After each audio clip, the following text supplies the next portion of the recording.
Even 78 years after the end of World War II, the heroic story of the Flying Tigers lives on well in a private museum in China.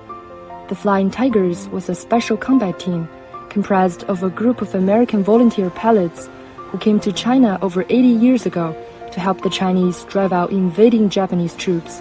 To commemorate the Flying Tigers and other American servicemen who assisted China during World War II, Fan Zhenchuan, who was once an entrepreneur, set up the Hall of the Heroes of the Flying Tigers in Anring Town in China's Sichuan province.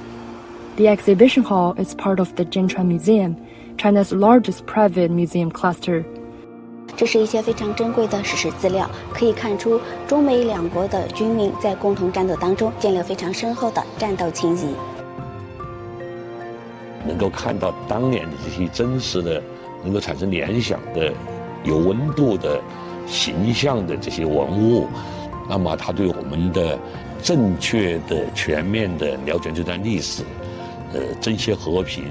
珍惜中美人民之间的友谊，维护世界和平是有很大的好处的。Since its opening 18 years ago, the hall has welcomed 7.2 million visitors.